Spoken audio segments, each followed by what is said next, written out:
Hey everybody, this is Tora, and I'm back with another episode of Outvise Insights, a podcast by freelance talent marketplace Outvise. Here we discuss trending topics within business, technology, and the future of work. Today our topic is From Freelancer to Community Builder, Navigating the Journey, with guest speaker Elina Jutelyte, a seasoned freelancer and the visionary behind the Freelance Business Community. With her passion for empowering independent professionals, Elina has created a thriving global network that connects freelancers, offers valuable resources, and drives success in the ever-growing freelance industry. Thanks for joining us, Elina. How are you today? All good there in Belgium? Yes, thanks. All good. Yeah. Well, happy to be here. I'm excited to have you here. We haven't yet had anyone fully speak on this podcast about their personal freelance journey, and I think it's so important for other freelancers to hear people's stories. So, how long have you been a freelancer for now? Since 2016. So it's 6 years now, if I count well. Yeah. Yeah. Quite a while. So I was thinking, how about you walk us through your journey into freelancing and tell us what really motivated you to pursue this path? I guess my story is very classical. Someone who was bored in a corporate structure, who felt very much tied up with corporate politics and bureaucracy, and actually spending time useless, seeing that you can do much more for your clients, and looking for ways to create more without being restricted by someone's opinion who is not even close to the client. So I was really looking for a way to express myself in a different way, if I can say so. And I guess freelancing journey was very natural to that sense. I guess the question, how did I exactly started freelancing? Some people might be curious. There are different ways to actually start freelancing, right? In my case, it was a well-prepared path. Let's put it like this, because as soon as I realized that I'm not belonging to a corporate structure whatsoever, I just don't fit there at all. I can't fight politics. I can't, do 9 to 5, or rather to say from 5 to 9, in my case. I started paving the path, how to find customers, right? I started talking to people if they would be willing to work with me. And eventually, as soon as I realized that, yes, there is interest, they see value in my expertise and services, I took off. Okay, amazing. And did you go to a platform, or did you kind of network yourself and find these clients? Yeah, interesting. I wasn't on a platform yet, and it's actually a very timely question for the moment, because I'm in a position at the moment after 6 years of freelancing when I'm actually very curious to discover platforms. There was a notion for long that platforms are not really suitable for someone who has experience, at least among freelancers. There were certain opinions that you have to go very low on price to win competition on a platform. So it's not really a place for someone who has high level expertise. But right now, I see that platforms are changing. There are lots of high quality connections that platforms are offering with quite well-established brand or interesting projects, and also via relationships that they're building with freelancers, that I'm I'm very curious and interested right now to discover some platforms for myself as event professional. Yeah. No, I think the whole freelancing, work has completely changed in the past few years. Absolutely. Like it's now we're getting more senior freelancers as compared to before, I would say. Yeah, that's totally true. I think the definition itself gained more power. I remember when I started calling myself a freelancer was a little bit embarrassing. Yeah. As soon as I started Freelance Business Community, I realized that if I don't promote freelancing as a definition, then why do I do this, right? So slowly we started shifting. Me personally started shifting my mind towards freelancing is good and you can be proud to call yourself freelancer. We actually launched the campaign I Am Freelance at some point, because highly experienced freelancers, they prefer to be called consultants. Yes, and that's also okay. That's very true. Or professionals, independent professionals and so forth. I agree with what you said, that freelancing as a definition has evolved a lot. For sure. And throughout your freelance journey, I was wondering, what are some highs and lows that you've faced? And do you have some insights that you can share with aspiring freelancers? Yeah, absolutely. I would say it's very standard, perhaps. I won't surprise anyone if I say that high moments when you realize that you can actually create, you can express yourself without boundaries. This is what I mentioned at the beginning, that I was I felt very tied up in a creative process, which was very limited. When you can execute amazing projects and apply your creativity to that, that really inspires you to go further. What inspires also in a high moment for me is feeling the freedom to work the way I want, not depend on anyone. Again, talking about corporate structure, and being actually well paid for that. Equivalent if you compare someone who works in an office and going into freelance, if you're smart in your price strategy, you ultimately raise your income from one day to another. You just need to be smart about that. What else of a high moment? Actually realizing that you're not alone, even though freelancers tend to feel lonely. The moment I started Freelance Business Community, I was amazed how many other freelancers out there who are actually sharing the same issues or happy moments, and that you are one big community, whether you belong to a community or not. So these are the high moments. The low moments in the career. Paying the tax.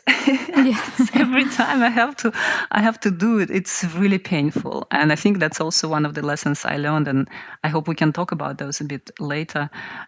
Being careful with finances, because this can kill you big time.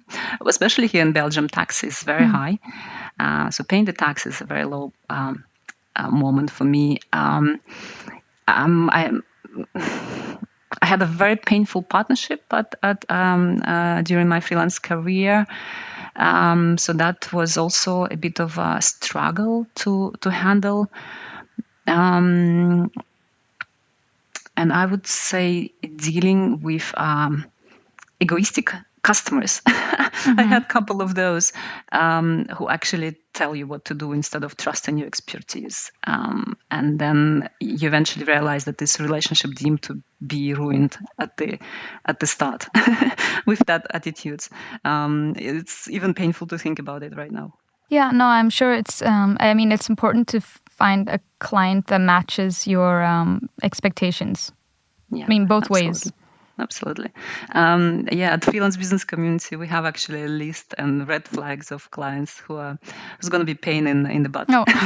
So we know already by now, like the first thing to deduct if it's going to be a good relationship or not. Oh, you have like a checklist that you have to go through before you like sign with the client. Yeah. Absolutely. But would you say it's one of the lows is maybe, maybe not for you, but for many freelancers? I mean, you constantly have to find new projects, and I'm sure that can be stressful. Yeah, that's also part of the game. You go into freelancing, you have to admit that it's not going to be great and straightforward all the time. You'll have down moments from time to time, depending how you structure your business, by the way. But in my cases, for instance, one of the lowest moments was when I lost a customer, and it was the only one I had.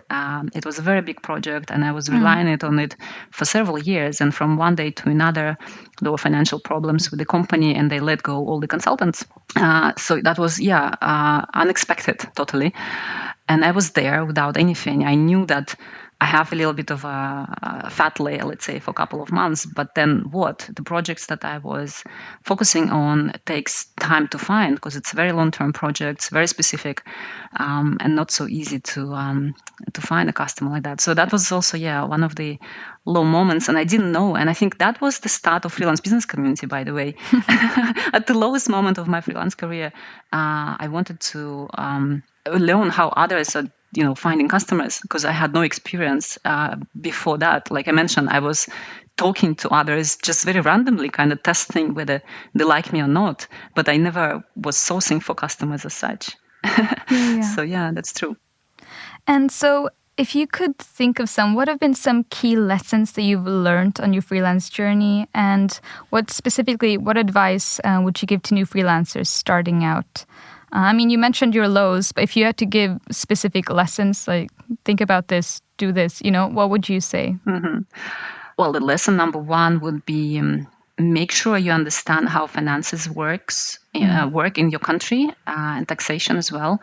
My biggest problem was, and again, it's so many aspects that important to take into account when you register yourself as a freelancer, or maybe even you have to register yourself as a business entity. If you, for instance, have family members who also want to run a business similar to yours, and it doesn't make sense that you're freelancing, it's better that you form a company. So we didn't really think through that process at the beginning, and we suffered a big time.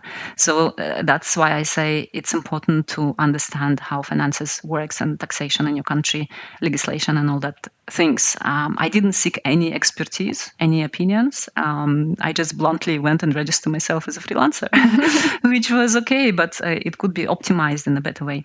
So that was a lesson number one. Lesson number two: never let yourself dry out. Like in my case, for instance, I was without any customer, and therefore no income, where I should have. And I worked part time, so I had half of the day available for finding other potential projects, which I didn't do, and that is a mistake number two.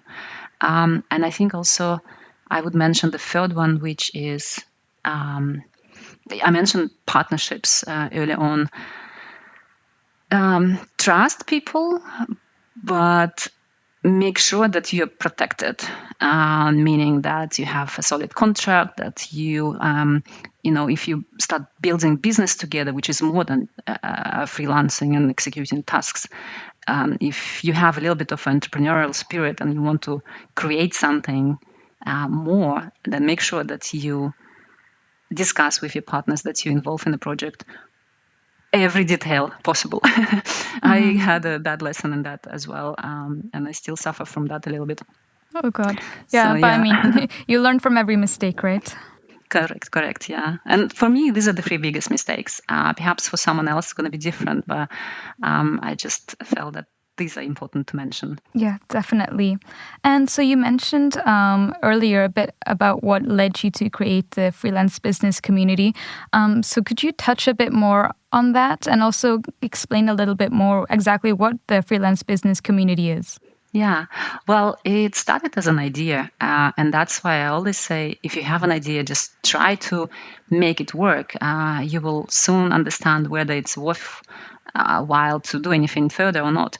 So I had an idea that I want to create an event for freelancers as event professional by my core business. That is natural that I wanted to create something for freelancers. And at that time, I met someone and she agreed to, become a partner in that. So we produced a local event here in Brussels a couple of times, I believe. Unfortunately, we had to part ways with that person. But since then, actually, the freelance business community took a different form. The mission still stayed the same, and the mission is to connect the freelance economy in general and support freelancers worldwide to become successful. But we open doors not only to Belgian freelancers, but we have more than 60 countries right now. And I think unique thing about freelance business community is that we're not only focusing on freelancers as such, even though it's our main big pillar of our community. We also talk about platforms. We talk about those who are hiring freelancers, and we're trying to educate each of these categories, right? We talk to platforms how to work with freelancers. Our freelancers understand how to work with platforms. The same with companies who are hiring freelancers. We explain what it takes to hire a freelancer. So it's a bit of becoming a bit of a multifaceted organization at this point. Okay, yeah. Yeah, super interesting. And I actually read on your website that you now have over 8,000 members, as you said, from 60 different countries. And so you mentioned you hosted some events, but what else what are some key factors that have really contributed to the growth of this community? Well, yeah, the growth was quite organical. We didn't throw too much, I would say, too much money on ads comparing with what corporates can do. So it grew quite organically in a way. But the main contributor is events. Surprisingly, every time we run a project conference, then we see a flow of members. We can't remember anyone who is joining our activity. So our biggest initiative is Freelance Business Month, which has been visited by more than 3,000 people lately. And throughout the year, we run masterclasses and other conferences dedicated to specific issues of freelancing or specific categories of freelancers. So that's that's our growth hack. And so what type of freelancers mostly join the freelance business community? Would you say it's more freelancers starting out that need support, or maybe more senior freelancers that are looking for more networking and to connect with other freelancers? Well, we see both, actually. And because of the content that we offer during the events, it varies from how to start a freelance business to how to grow freelance business. We see starting freelancers coming, and also those who are already in the process a long time but would like to be inspired how to do things differently or find connections. Interestingly, since we active on different social medias as well, we also notice a different audience represented more or less in different on different channels. On LinkedIn, for instance, we have lots of senior freelancers. On Instagram, I would say we have more juniors, and Twitter, something in between. Yeah, no, this makes sense. Yeah, so that's I like the way it's created and the way it is at the moment, because that gives lots of food for thought also, and also for us to tap into different aspects and different problems of each of the categories of freelancers. Thanks for answering that. And so you are, would you say, headquartered in Belgium? I mean, most of it takes place in Europe, the freelance business community, right? So I was wondering, what are some current trends and developments of freelancing in Europe? And how do you think they're affecting the job market and the way people work now? I mean, freelancing has grown a lot, especially during the pandemic. Yeah, that's true. And actually, I would like to turn this question a little bit different way. And I would say that job market is disturbing freelancing. Because if we look at the way the labor market exists for the moment, it's been like this for the last 100 years, plus minus the legislation that supports the protection of workers, the social security behind. But until then, it was pretty much wild west, if I can say, right? I don't know if it was even regulated somehow that someone goes to work on a factory. I guess we can take industrial age at this point, and they get in a wage of some sort. If we look even deeper, there were freelancers and entrepreneurs who were doing something by their hands, right? So the freelancing actually existed much longer than the current system of work, as we know. So I would say that the jobs are disturbing freelancing if we look in a global scale. But to answer your question, you're totally correct to mention pandemic changed the way we work. Actually didn't change. It existed. I remember my times that I was with the customer at that time, and we were having this remote setup already for years. And when pandemic hit, the customer didn't even suffer, because that's how they worked before. It's like, okay, this is all normal, like nothing happened. But at the same time, lots of companies who actually were shocked. Seeing what's happening right now, all the layoffs in tech sector and people losing jobs during pandemic, I guess it opens up the doors to people to consider other options because they have to. Yeah. And in fact, I think freelancing is more secure than just having a job these days. Imagine if you lose a job. I'm not sure how it is in other countries. I guess there is some sort of protection for those who lose a job, and you get several months of payment and stuff. But then what? What are the chances that you'll find another job? Well, probably very minimal. You either have to change sector, for instance, if a job is outdated, or imagine something else. So freelancing in that sense allows more flexibility. How it is changing also, you are correctly mentioned that more senior profiles going into consultancy, let's put it like this. And actually, much younger generation is now looking into freelancing straight right from the university for several reasons. One is that they don't want to be stuck, right? They want to have freedom. Maybe they still want to travel and see the world, but they still can work. Why not? That's an excellent opportunity for them to earn some money and still travel. Perhaps by their life design, they don't want to be associated just with one company. They want to create something themselves. And I love seeing young people being so courageous and entrepreneurial that they immediately start doing something without thinking that they need to have years of experience, as our generation probably thinks, in order to sell themselves as experts in something. So I think that's a very big shift right now. We also see more and more platforms coming, as you know, of course, yourself. And the different generation platforms, like I mentioned, who are more concerned about building relationship between freelancers and the clients, and offer actually skills and talents instead of just a name in database, right? That anyone can find, maybe even on LinkedIn. I guess these are the main changes that are happening right now.